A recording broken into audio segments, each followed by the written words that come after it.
Hello and welcome back to the Schooner Pod. I'm your host, Bobby Howard. With me today, we've got Ty Lee. And look, the college football season has officially come to a close last night with Ohio State taking home the national championship.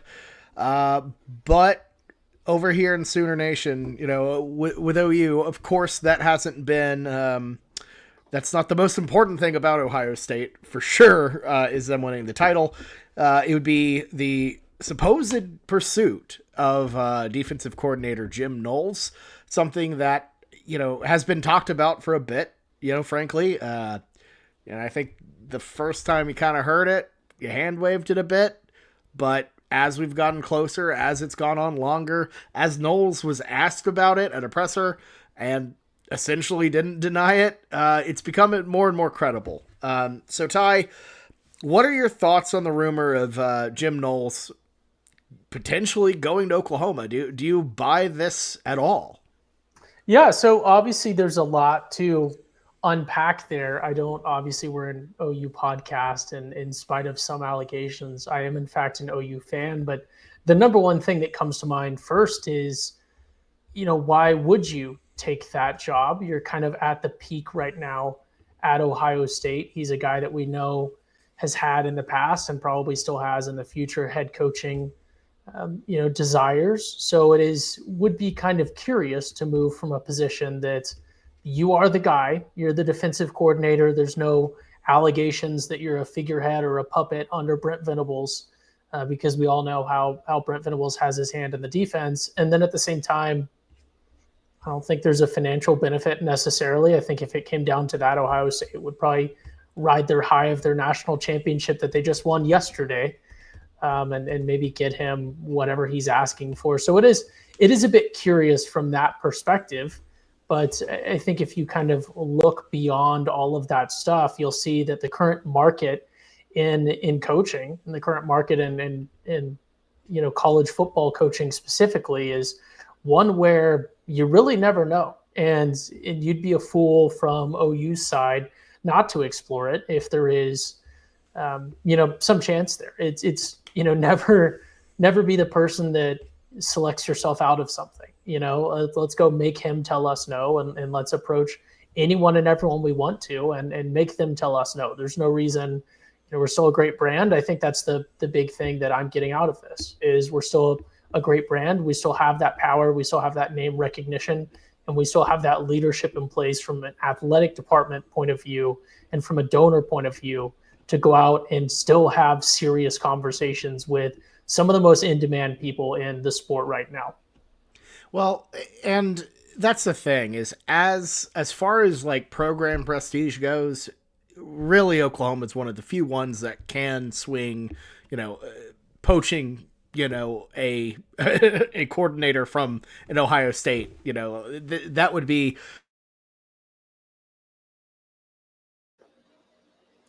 given what OU has had going on right now, that would be genuinely shocking. I think we can all agree with that. But to me, I think it's a situation that, monetarily, you feel like you have to. I mean, he would have to be one of the more highly paid coaches in college football, if not, football in general.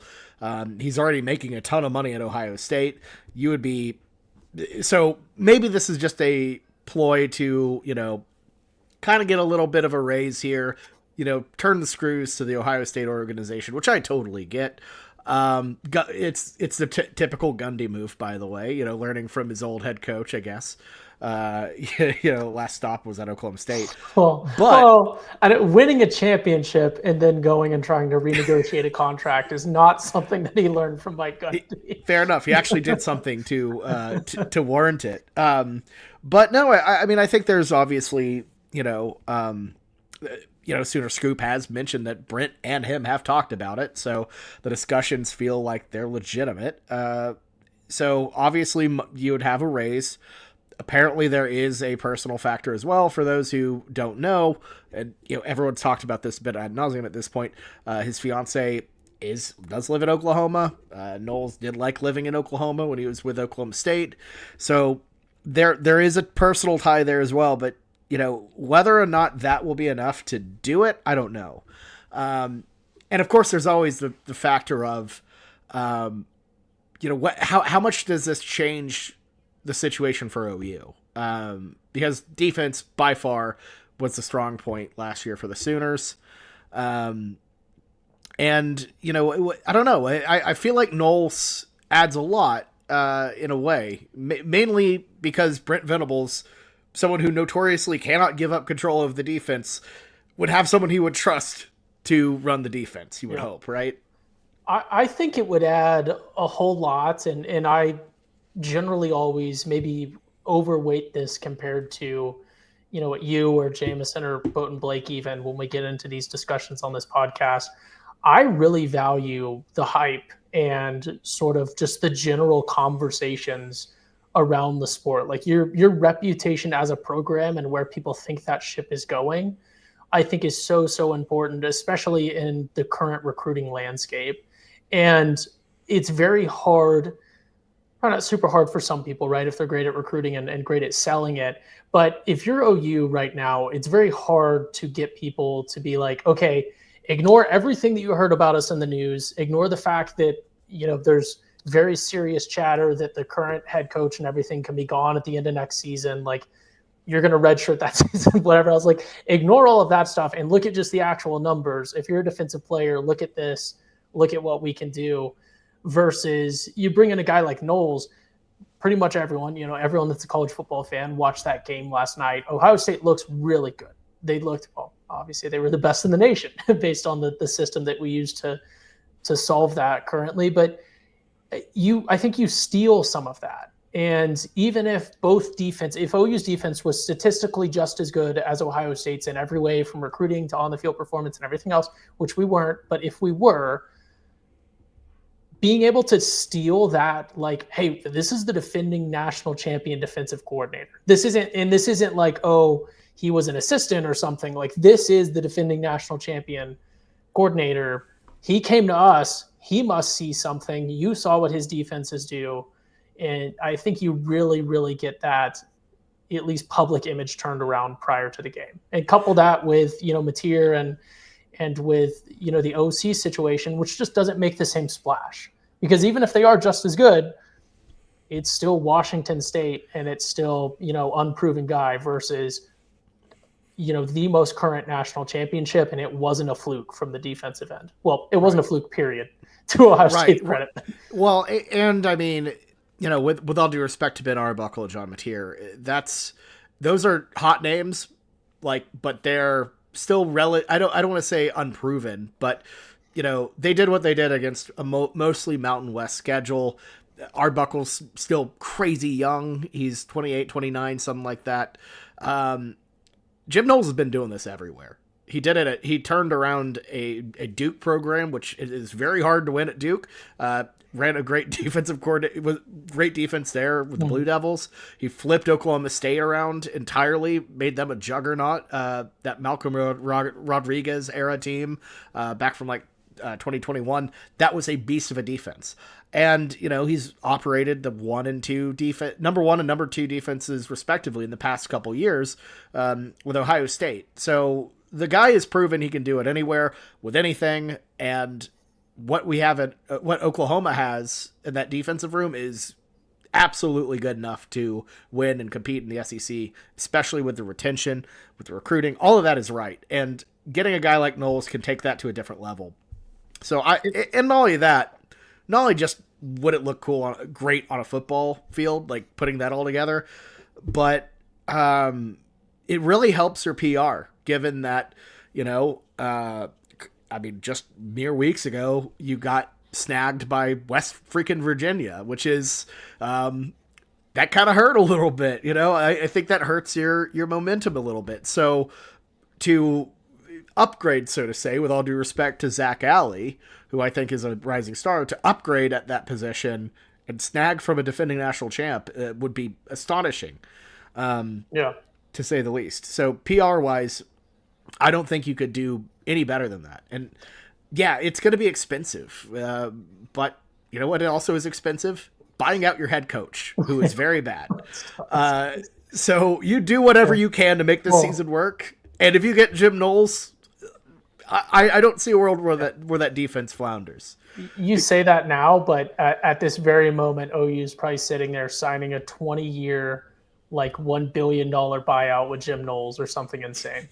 And maybe that's Jim Knowles' play here. Maybe he's trying to do like a preemptive Coach O move where he's like, you know what? If this goes to hell, I'm going to be the interim head coach of the Oklahoma Sooners, and I could ride this right to the top, baby. Yeah, just sneak on in.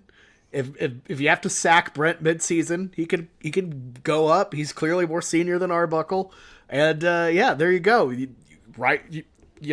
right at the top. So, well, you actually bring up a good point there, and I'm going to keep on the 2-person pods. I like to turn down the character and the bits a little bit because sometimes it gets a little overwhelming on a 2-person pod. So let me preface this, but you do have to assume that from the athletic department and administrative point of view, if the Jim Knowles deal can be made a reality, if we can materialize that deal, I'm kind of all over the place with the way I'm talking tonight, sorry, but you do have to assume that has been a consideration. And there probably have been some off-the-record conversations with donors and everyone else behind closed doors of, hey, we're probably looking at 2.5 at least a year for a DC. But if we got to pull the trigger on Brent, this is probably going to be the best we can do. And this opens up, mid-season or something like that. Like you do have to assume that's because, like you said, jokingly or not, it certainly is probably a better fill-in than Arbuckle. He's a guy who, wasn't super, super successful, but wasn't in a great position either, but was a head coach before.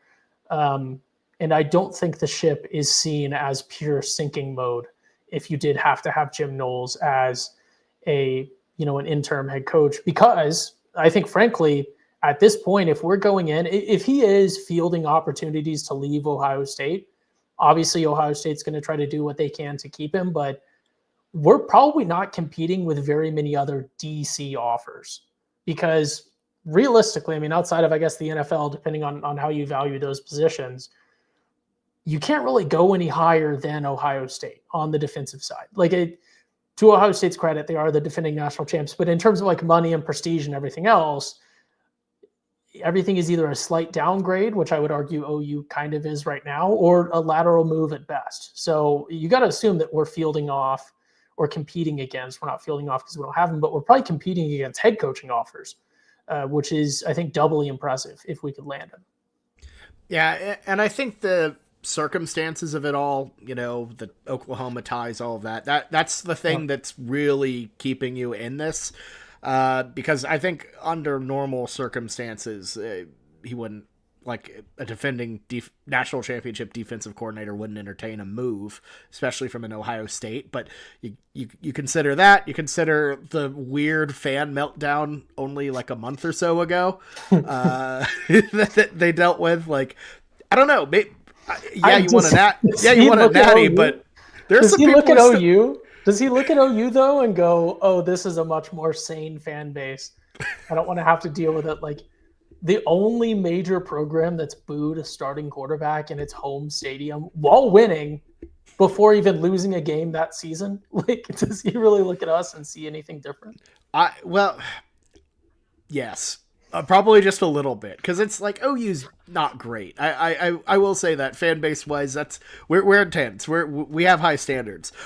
But Ohio State, man, what we saw this year out of them, there's still some of them who probably want Ryan Day fired because of the Michigan thing. They're just wired differently. If Jim Knowles leaves, like tomorrow, within 48 hours of Ryan Day winning a national championship, there will be a slurry of people online calling for his head again for losing Jim Knowles to a 6-7 Oklahoma team. They're going to boo him at the championship parade because they lost their DC. Exactly. Yeah. No, I don't know, but I think if you had to ask me right now what I think is going to happen, I don't think it's going to be Knowles. I just think there's too much against it. There's too much. Ohio State just won a national title. They have money They can go tit for tat with you, band for band. I think if it happens, it's because of a lot of extenuating circumstances and that OU just gave him a ton of money. And I think probably most likely we're gonna be stuck with a situation where you have another Clemson-y type guy that Brent is going to tell what to do, and we're gonna be stuck with, I don't want to say a Zach Alley situation because I thought Alley was pretty good. I'm hoping it's more Alley than Ted Roof, but I don't know. I'm not optimistic about the situation yet. I kind of think it might be Brent mainly running the defense. Yeah, so I do, beyond all that, I guess, the hypothetical logistics, and now we're just entirely in made up land, but like the hypothetical logistics of this can go a bunch of different ways. First, I think even if we do get him, no matter what happens, is he someone that we can really hang on to for more than a year? So at that point, right, it's like, okay, but how does that impact recruiting? How does that impact everything else? Like, is it maybe better to get longer term stability than maybe necessarily a bigger hire? I don't know. But the logistics of actually implementing him into the system, I think are interesting, because if you read about his style, he's a very like analyst style guy. Like, you read all the quotes from the Ohio State guys and they all say like, you kind of got to get to know him for him to open up. And he's mostly just in his office, door closed, studying, like really locked in, knows his stuff, but he's not, out there screaming at people. Like, it's not the Muschamp and Saban at, screaming at people at Alabama, clip that goes around and stuff.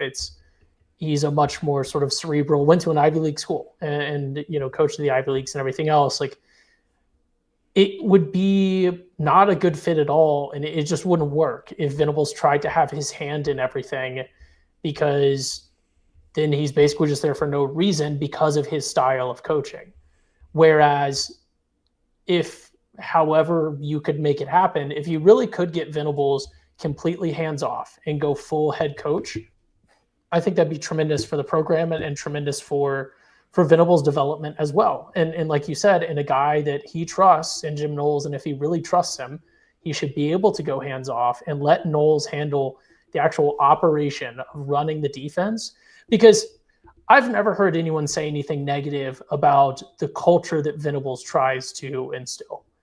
And yeah, some people maybe question how much that bleeds into recruiting and everything else, but he's not a bad guy, and he's not bad at instilling like a good culture of, work hard, commit to things and everything else. And arguably, if he could focus more on that, like a head coach should, and less on having to lock himself in the film room all the time and be studying defense and calling defense and everything else, if he really could get a little hands off the defense, I wouldn't argue this with everyone, right? But with Jim Knowles specifically, a guy that can run the good defense, if he could really get his hands off, I think that'd be honestly a great thing for OU. If he could pivot into much more of a DC, and I would kind of argue for the past 3 years, he's almost been a DC acting as like an interim head coach, because he's still having to run the DC, even though we've had them. It hasn't been the Lincoln Riley situation, but I think that'd be a good thing. But like Ted Roof was useless, man. Like that was Brent Venables with a analyst helping him out like that. And that's not a good way to operate it. If that, I think he was like almost like a dictator would have like a body double for assassinations. It was like the level of help that Ted Roof had. Yeah. So, and that's my thing is I think him trying to run a defense primarily, like that's one of the biggest problems. And a good friend of the pod, Brady Trantham, has talked about that a lot, that he's a DC masquerading as an OC or as a head coach, and he needs to be a head coach. God, hopefully not an OC. Although that would explain a lot of Seth Luttrell's decision making if he was Seth was innocent. it was Brent was calling the plays. He was making him an NCAA 25 first. No, but I think it's one of those things that Brent needs to improve as a head coach, and having time to focus on head coaching decisions, like, not getting too excited when you get a fake punt and accidentally get a delay of game immediately after said fake punt, and, using your timeouts right, stuff that you should probably have known by then. I think that's important, and hopefully that helps him do it. I don't know if it makes him better, but it gives him time and space to prepare and actually operate as a head coach. So we'll see how it goes. Hopefully we have a podcast talking about him signing or whatever. Who knows? It's one of those situations that, it's, now that the championship's over, it'll probably go rapid, but I think it's also probably legitimate given the fact that they still do not have a defensive coordinator, so they're clearly still waiting on something. So, anyways, let's talk a little bit about that national championship game, Ty. So we didn't really preview it or the semifinals, but overall, what were your thoughts on? Let's just start with the championship game, and we can talk about some of the playoff as a whole situation. What do you think about the game? The Buckeyes, I feel like, were the clear best team in the country this entire playoff run, and didn't look any different last time out. They were explosive. Defense was incredible. I don't know. What do you think? Yeah, I know some of our friends started out a little worried on that opening drive for Notre Dame, but when it takes you 10 minutes to get down the field and you're not running like a very clock time slow offense like Army, for example, or something really gimmicky, when you're just running your normal offense and you just kind of end up with a bunch of luck chaining together for a drive and it takes you 10 minutes, that's usually not a good sign. So I had a good feeling after the opening two drives. Having been rooting for Ohio State in the game, I had a good feeling after the opening two drives when Ohio State kind of made it look easy, and it was a good game. It certainly,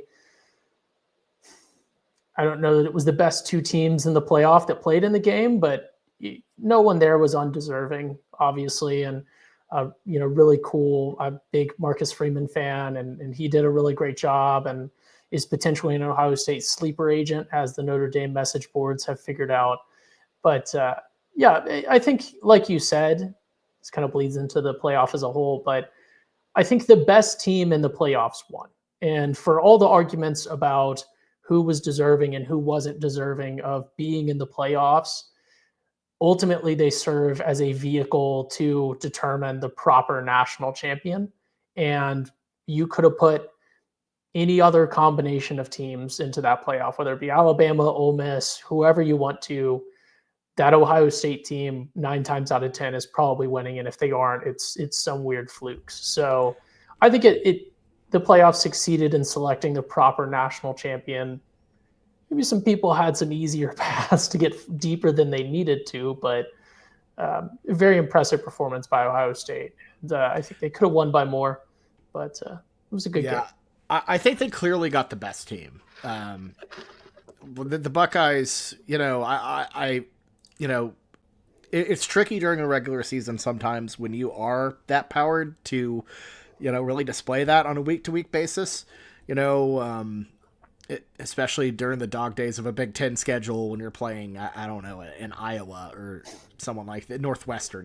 Maybe you don't have the same zip you do, but getting to a championship winner take all situation, it just changes some teams. And in previous years, the Buckeyes would have absolutely had zero chance at winning this because they would have been eliminated. They'd be far away from that Final Four.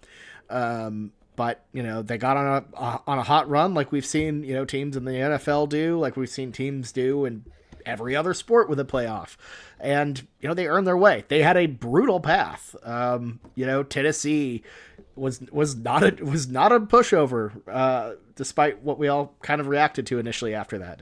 Oregon, of course, very tough team. The Texas, I thought was pretty good, and I think that they were without a doubt deserving. And they had the toughest matchup in the bracket.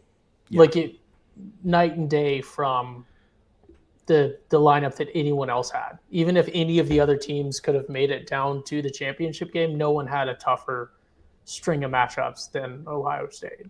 Yeah. And I mean, I would argue, I think it's interesting to think about those teams, and I kind of think outside, like obviously Notre Dame because they were on that side of the bracket, but I think Texas would have gotten through that bracket.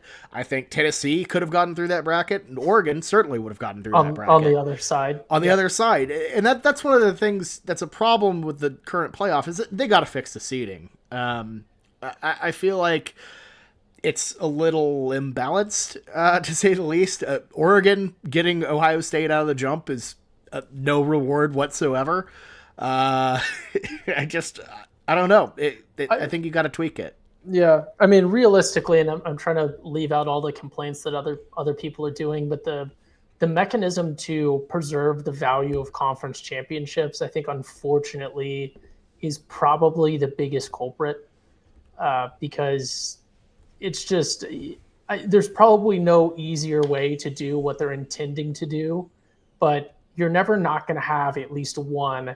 And I'm not going to sit here and say that Arizona State or Boise State weren't deserving of being in the playoff, but you're never going to have a situation where you have 4 really competent, really competitive, highest ranked conference champions. That's just not how college football works, with the disparity of talent. So that's one thing. And then the other, I would argue, this is a extreme tangent here, but I would argue that Ohio State still would have made a 4-team playoff, because the Big Ten would have known that it was a 4-team playoff. And you cannot look at the Big Ten scheduling this year and not think that they deliberately made these to get the maximum number of teams in. I think Penn State, Ohio State, Oregon, Michigan, because they thought they'd be better, all get pretty different schedules in pretty consequential ways that change how that final ends up. So I'm not saying, they would have beat Oregon or something like that, but I just think, like, I don't know. They clearly engineered some of those schedules to make sure Penn State, for example, I'll go off on the tangent, screw it, clearly got given only one game that they were expected to lose, and it had no impact. Like, when their schedule was made, they sat down and said, we'll put this one on there because we have to, but it does not matter. So, like, you have these games that don't matter in the regular season, then, like, they're a lock for the playoff. But I forgot where I was going, but yeah, Ohio State was clearly the best team in the postseason. They clearly, I love Oregon, hoping this was their year, but they clearly learned a ton from that Oregon loss. And then look at that Michigan loss, and they just stopped doing what they knew worked for them and tried to do completely different things the whole time. And what would you know? It doesn't work. So, way to go, Chip. Yeah, Michigan very well, or Ohio State very well could have been undefeated this season, right? That Oregon, they just barely lost to Oregon. It was at Oregon, the peak of their hype, and that Ohio State team was still finding itself. So I'm not dissatisfied with the result. It will be interesting to see how this 12-team playoff evolves as we go forward. And I mean, I'm not dissatisfied with the champion. It got that part right. I think without a doubt, but I feel like Oregon deserved like a deeper run, immediately getting to the playoff and getting just swamped by the, best team in the country. That kind of sucks. They didn't get a home game. They just showed up and immediately just got stomped out. And that kind of sucks. I feel like why does Penn State get this long run, but Oregon doesn't? It just, yeah. Well, and you're kind of punished. You're almost punished for your success because then you don't have your on-campus game.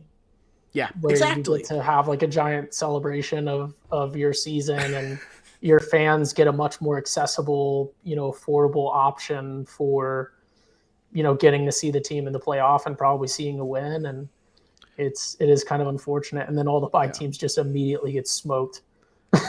Yeah, it was brutal, and I don't know, but I mean, I definitely think you keep the automatic bids. Arizona State, I thought was a great story. It was cool seeing them. I think and they performed well. That was the best game up to that point when they faced Texas. So yeah, I mean, and I think to me, like, the point about, and so many people have said this, that you won't ever get like a proper Cinderella where they try to win a title, but you'll get a Cinderella in the sense where you'll see good moments. And that's, March Madness, the Cinderella never wins, but damn it, they'll have a couple good performances. And Cam Scatterbo, he would have gotten if they had a one shining moment after the CFP, he would have gotten a big old chunk of time there. And that's the thing, is the Cinderella always has a little heartbreaking part of one shining moment. And that's just how it goes. And I'm fine with having them in. I just don't think they should, get to skip the line to the second round. And that's just kind of part of it. But college football, always evolving. Hopefully that gets tweaked after the bowl deal elapses, and they can kind of, break that out, because I think more home sites, that's what I want. The home sites were so fun. Yeah. I do think it is a little weird, and this is a completely different. The issue with college football is it's so like convoluted with so many tie-ins, and there's so many. I was having this discussion with someone the other day about I forget what the topic was actually about, but it was a big difference between the NFL and college football. And a point that they brought up was, in the NFL, it was like TV rights for something or something like that. But in the NFL, it's such a monolithic entity, right? Like the NFL can negotiate with the TV networks on behalf of the teams. And it's kind of like one chef in the kitchen or one chief. Whereas like college football, all of the teams have so much power on their own. And then the conferences kind of have both more and less power than the individual teams. And then the NCAA has both ultimate and then also non-existent power at the same time over everything. And then all of the TV networks can kind of have a little bit of power over everything. But then the bowls also have like independent power over everything. And I say this to say, like, for me, it feels weird that all of these storied bowl games are part of the playoff. I would almost it just doesn't feel the same. I would almost want those to remain independent, almost like maybe like an NIT or something for college football, where and you would still get the opt-outs, you'd still get everything else, but like the sanctity or the specialness of these games, like the Rose Bowl, the Fiesta Bowl, and all that exists independent of the playoff. Because to me, it feels like you're almost devaluing these, because it's like, oh, I won this, New Year's Six Bowl that has been a big deal for the entirety of college football, was winning, your New Year's Six Bowl or your BCS Bowl or whatever. But now it's like, okay, like, yeah, whatever. Like, I'm worried about the championship game, or I'm worried about I'm worried about the Rose Bowl because that comes next or something like that. Is a little weird. Yeah, and I think that's a really good point. Watch Ohio State after winning the Rose Bowl, they're barely celebrating. They move on to the next thing, and even then you don't get the full bowl experience. They didn't get to do the Lowry's Beef Bowl, and they didn't go to Disneyland, and that's fine. I think that's how you operate a playoff. What of the corporate sponsors? Yeah, and I'm not over here saying what of Disney? Disney's being victimized by this. Yeah, Disney, who has not profited from the college football playoff at all, is upset. No, and I'm not saying we need to go backwards so we can satisfy the Lowry's Beef Bowl people. That's not what I'm saying. But I think a separation of those two isn't the worst thing. And maybe you look at, you have your first round games on campus, and the teams that lose get to go to bowls. So they don't have their season. SMU's best season ever doesn't end in State College, Pennsylvania, and you get to actually, I don't know, you get to kind of end on a bowl note, which I think that could be fine. I get that, maybe planning's difficult, but I think there's something you could do there where you can have your cake and eat it too a little bit. I don't know. And look, if your concern is, oh, well, the game doesn't matter anymore, they're going to opt out. The normal bowl games don't matter, and they still play sometimes. So, yeah. You made me think just now of that post. I don't know if it was trolling or not, but that now infamous post from the Tennessee fan after they lost the playoff game, and they said, okay, so what bowl do we go to now that we're out of the playoffs? Give them a bowl. I think that would be fine. It's a consolation prize anyways, so why not just keep it rolling? So I don't know. I think there are ways to tweak it. More on campus. Figure out the bowls. Get them where they need to go. I think you do an NBA mid-season tournament kind of thing, and I think you can really eliminate conference bias or misunderstandings of who teams are if you just move bowls to like week 8. So like mid-season, everyone in their schedules is like week 8, like everyone is going to play week 7. There's a mandatory bye week for everyone, and then everyone plays, either has another bye week or plays a bowl on week 8, and then the bowl committee selects, the Rose Bowl gets whatever 2 teams, and then when we get to the playoff selection, we've already seen these marquee matchups in the bowl games. But and then you keep bowl game sanctity, sort of. But like, where's I don't know, because I feel like mid-season you would still have to be focused. It'd be weird to be like, yeah, you're not going to play. You're going to play a fake game. It would count. It would count as your regular season record. So everyone, like, that just becomes a non-conference game that everyone agrees to play in if they are selected. But then you don't get like the fun aspect. So I think you'd lose the fun vacation-y aspect of it. But college football is already not fun. We're in a post-fun existence of college. So okay, let's how about this? Instead of week 8, what if your bowl happened at the start of the season, and that was like how you determine how you kick off the year, like a week 0. I do wish that there was a bowl-like thing like that, where either the NCAA or the TV networks or the conferences through agreements had matchups that they could select at like the start of the season or in like the late preseason, because you get these like really cool marquee matchups that are scheduled 10 years out, and it's like, who knows what's gonna happen with this, versus like if the SEC and Big Ten had like an agreement that, especially in the 12-team playoff, where you can drop those games and still be safe to be in. Notre Dame losing to NIU, obviously not that situation, but Ohio State losing to Oregon, like the Big Ten and the SEC have an agreement that week 2 or something, they're going to match up their expected best handful of teams in cool marquee matchups. That'd be kind of neat. Yeah. Whatever gets us more good football. I agree. I'm all in on more good football. And speaking of, and I don't want to preview next season way too early, of course, but the week 1 games next year are pretty awesome. You get like Ohio State at Texas, I'm pretty sure, or maybe that's week 2, but there's Farmageddon in Ireland in week 0. That's pretty awesome. I don't know. I feel like we have a couple good matchups to kick things off. So Florida State hosting Alabama, that's going to be a blowout. Like, that was way more interesting in the past.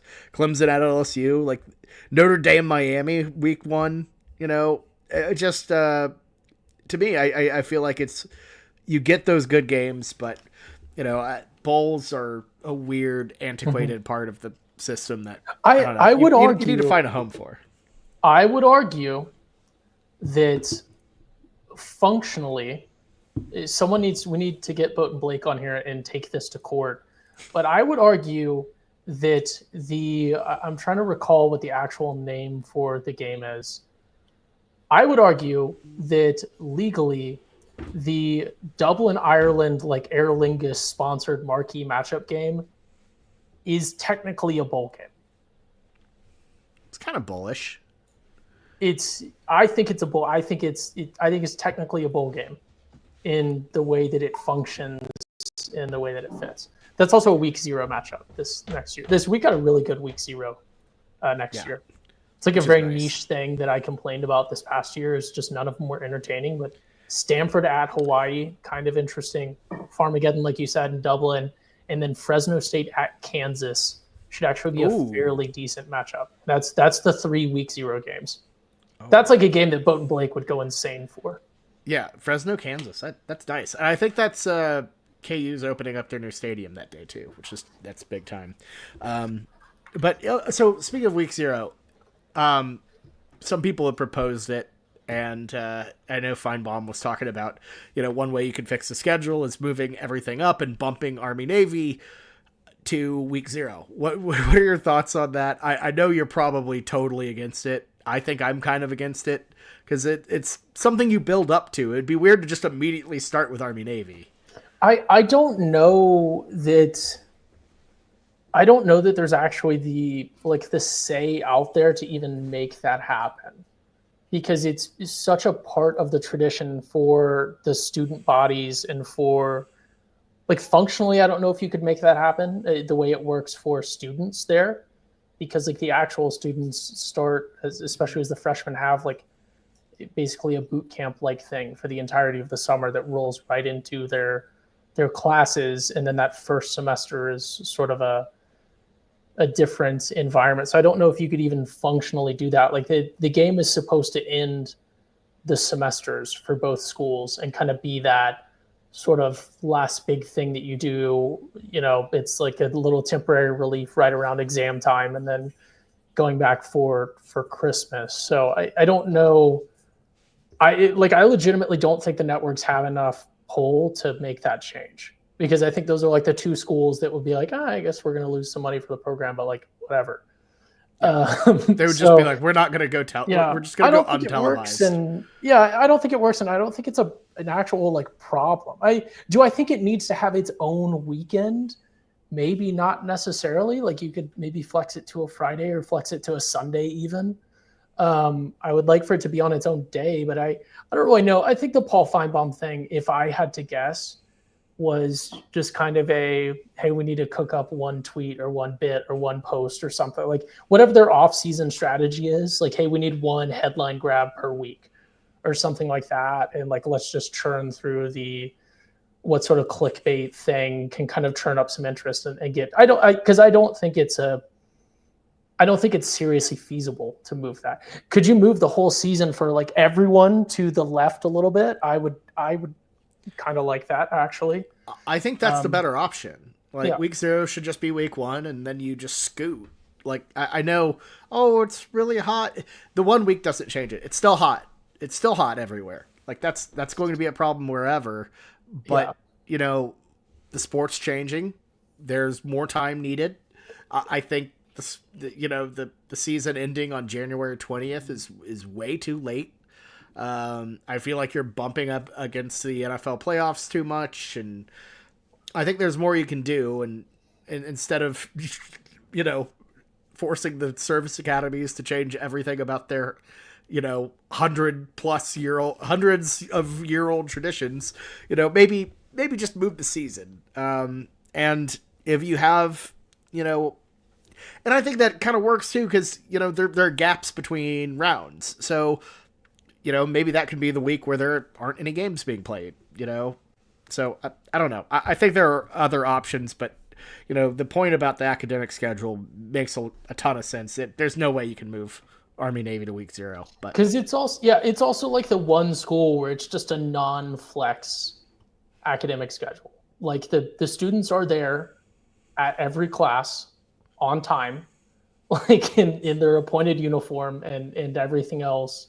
And then they're also not going home whenever they want to. That's supposed to be the cram for exams, go to the game, kind of let loose for a little bit, because it's a mandatory, you go and do this thing. And it's sort of the end of the first semester relief for all the freshmen. And then you go back, take exams, and then you get to go home for Christmas for the first time and get out of this environment where, I don't recall, but at least for a good bit of time, freshmen at the Naval Academy at least didn't even get cell phones. So it's the game is supposed to be where it's at for a reason, and it doesn't work because the entire student body of both schools goes, and that's not going to change.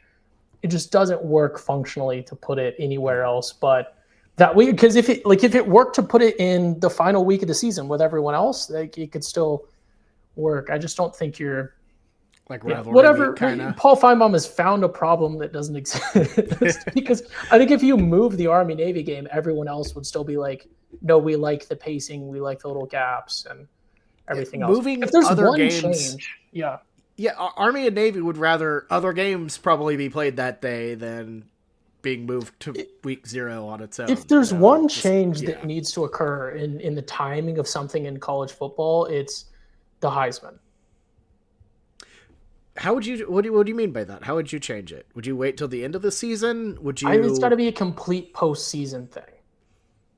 I understand the traditional spirit of it, but I feel like in the changing tide of the sport, you've got to have the full, because there's so many people that don't watch college football until you get into the postseason, and especially with the playoffs. Like that's one of the big advantages of the playoffs that sort of sport as a whole is looking at, that I guess as the more hardcore fans like ourselves don't see, but it does pull in those casuals or those people who don't care about college football as much. They care about the NFL because they think it's a higher level of play, or whatever. It is a higher level of play, but they think it's more interesting play, or whatever. But they do tune in because they're like, okay, Ohio State Notre Dame is going to be cool, and maybe I have the day off today because it was a holiday yesterday, or whatever. Like, let me tune into this one and watch. It does pull in those casuals, and I feel like there's just so many amazing performances that never get considered. Obviously, the postseason this year would not have changed the playoff race, right? But imagine if Scattaboo, for example, I think is probably the best example in the playoff. Imagine if Scattaboo had been one of the finalists in the Heisman, and it occurs when it does. Everyone sees that, Travis Hunter or Ashton Genty or whoever wins it, and then Scattaboo ends up like second or third, versus if the Heisman was decided after the national championship game, right? Like it could be a tremendous robbing of, you put this man on the biggest stage or whatever, he's throwing touchdown passes, he's doing everything else, and that's kind of a bad example, but well, it's not a bad example, but you kind of have to force that analogy there. But I do believe in people that believe in moving the Heisman. Yeah, and it's tricky because most sports have just their MVP or whatever as a regular season award, and sometimes that's proven wrong, and it would be, to have it decided at the end of the year would be kind of going against the grain a bit. But you would have guys like Cam Scattaboo who played like that all season long. This wasn't just a weird, isolationist performance. He was that guy all year long for Arizona State. Him getting a chance to go to New York. I don't think it would have changed who won it. I think Hunter would have won it regardless. I mean, maybe you have Will Howard make an appearance after that performance. You look into Riley Leonard. But it's probably not great for the players, but you do incentivize not opting out a little bit as well, potentially. Yeah, try to make a Heisman run. I could see that. Well, we're in the mode of just like trying to revamp the sport. This is off. We're in the off-season podcast already. We're burning through it, and on off-season podcast 1, we're trying to revamp the sport. This is May conversations, Ty. This isn't good. We had a game yesterday, and we're already this deep in the throes of it. But it is funny when you bring that up, because you forget college football used to reward national titles before bowl games, which is really dumb and really funny. When you look at, this team won a national title, but then they got blown out by Duke in the Orange Bowl or something. Oregon national champs. Yeah. Look, OU has one of those in, I think, 1950. No, it might have been 55. Well, no. One of their titles they won, but lost their the Orange Bowl. So it's tricky and weird. I would argue that was a better time for college football. I would argue that to some extent it's kind of like a meet your heroes situation. Like, let 5 or 6 different fan bases each year think that they're the national champion. Imagine how that system, imagine the content and the engagement that you get if you had social media at the same time that you had that system, where people could just declare themselves national champions because they felt that they maybe could. Like, it was literally like the system that they used was entirely based on hypothetical matchups. It would have it was entirely hypothetically. I think this team could probably beat everyone else because they put up the most points on their local high school when they played them. Was such an amazing way to run the sport. Well, it's funny too because we we still recognize those championships. Like, we don't know how, like, there's not an agreed upon number of championships that Ohio State has won. I've seen people say 9. I've seen people say 7. And it's really funny, or 6, I think. And it's really funny because nobody agrees. If you go by OU's metrics, Tennessee has 2. They think they have 5. That's why it's funny. Like, the sport is the definition of everything's made up and nothing matters. My favorite Tennessee fact, not to churn engagement with them again, but favorite. No. This is amazing though. My favorite Tennessee fact is if we use their standard for championships, one of the like agencies or whatever that they count as like a legitimate source gave us the 2003 national championship. Even though we lost the title game, and they're like, yes, no. That's the best argument for the OU system. I only recognize the way that OU does unanimous and certainly best resume. But yeah, and it's weird too because there are years where OU went undefeated and doesn't have a title. You know, where 49. Most other schools would claim. Yeah, Oklahoma State, for example, thinks that going undefeated regular season equals national champion.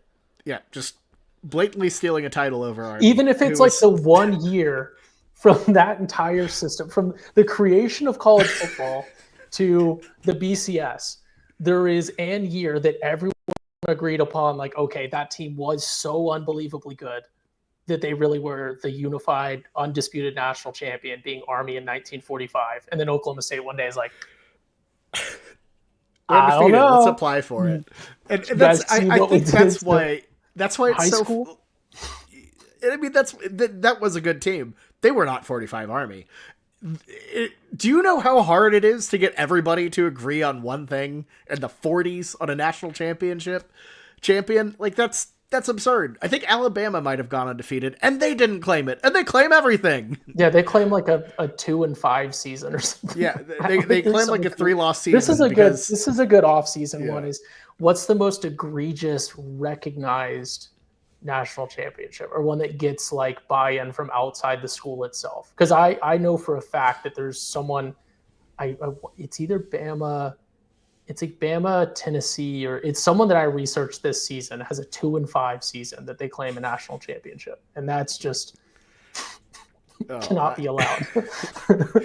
Just tier ranking bad national championships. You know what? It doesn't have to be a tier, but you get I think we're about at the end of this podcast, which caps off our season. So I would like to declare the 6-7 Oklahoma Sooners the 2024-2025 national champions, as awarded upon by the Schooner Pod, an accredited media, recognized in the media. Yes, we were sponsored once. It was great, So we were a part of a prestigious Oklahoma sports network. Don't ask me which one it was. No longer exist. So I think let's go ahead and do it. Oklahoma, congratulations. 24-25 national champs. You did it, boys. Brent, get that contract extension, baby. You're saved. You're a national title. You're a national champion. Double the buyout. Just double the buyout. We beat Bama. That's what mattered. We kept Alabama out of the title. Yeah. We did it. We did it, boys.